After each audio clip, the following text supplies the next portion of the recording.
everyone, Janita Randolph here to talk to you about bias in qualitative research.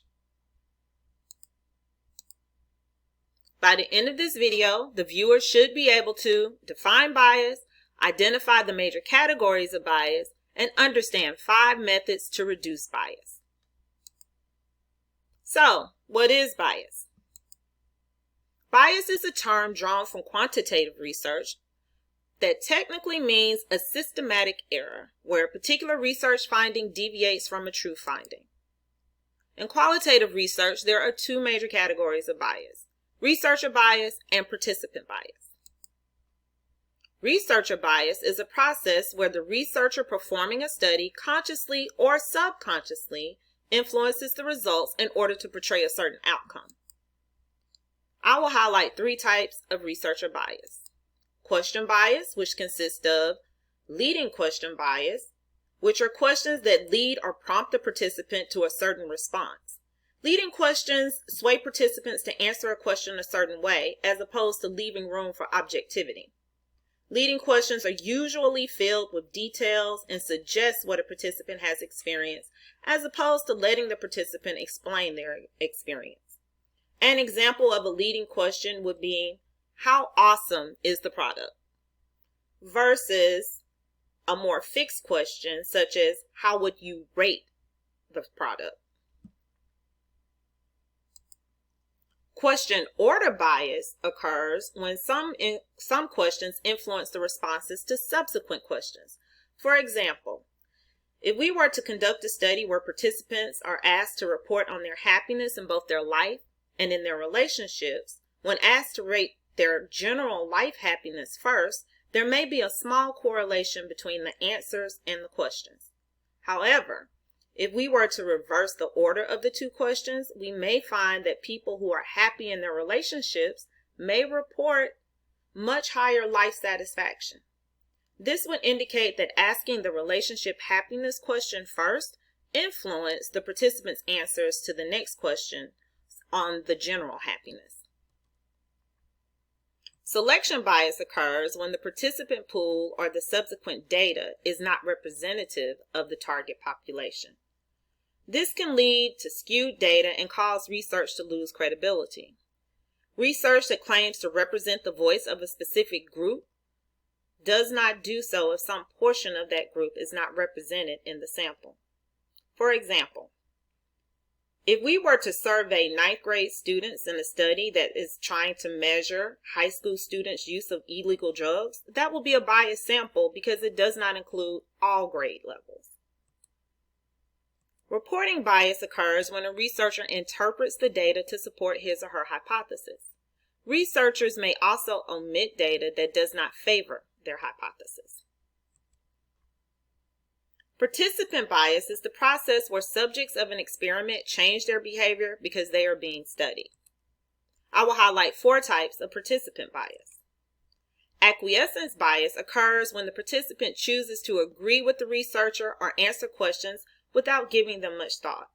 An example of this is when a participant thinks every idea is a good idea, or they can see themselves liking, buying, and acting upon every situation that is proposed. These type of responses may increase once fatigue sets in because the participant is just trying to complete the interview. Habituation bias occurs when a participant provides the same answers in response to questions with similar wording, such as surveys that ask participants to indicate whether they strongly agree, disagree, or strongly disagree. Sponsor bias occurs when a participant's feelings and opinions about the sponsor influence their responses.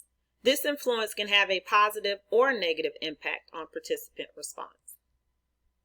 Social desirability bias happens when participants respond inaccurately because they want to present themselves in what they perceive as a more socially acceptable way.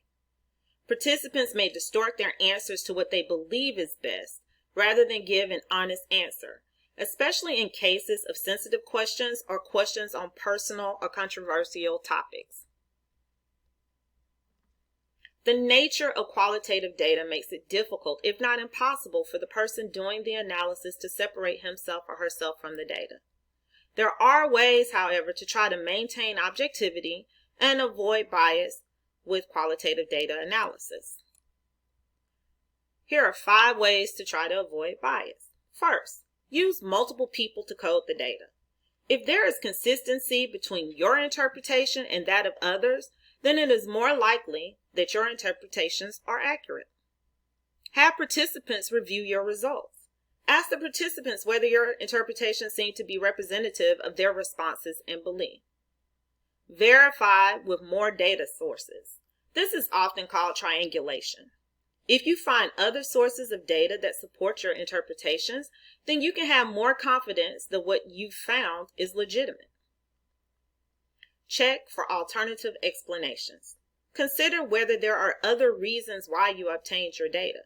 If you can rule out or account for alternative explanations, your interpretations will be stronger. Review findings with peers. Ask others to review your conclusions. Sometimes others will see things that you missed or can identify gaps in your argument that need to be addressed. They can also provide affirmation that your conclusions are sound and reasonable given your data.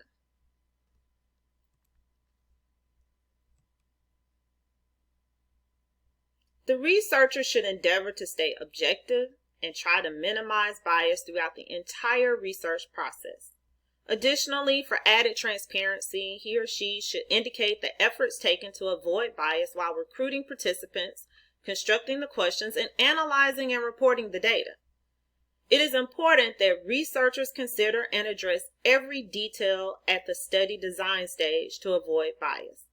Most biases can be avoided by framing the questions and skillfully structuring the interview. It is also a good practice to have the question and the data reviewed by a colleague for a second opinion. With detailed planning and a solid research design, minimizing bias is 100% doable. That's all, folks. Thanks for tuning in, and I hope you found this helpful.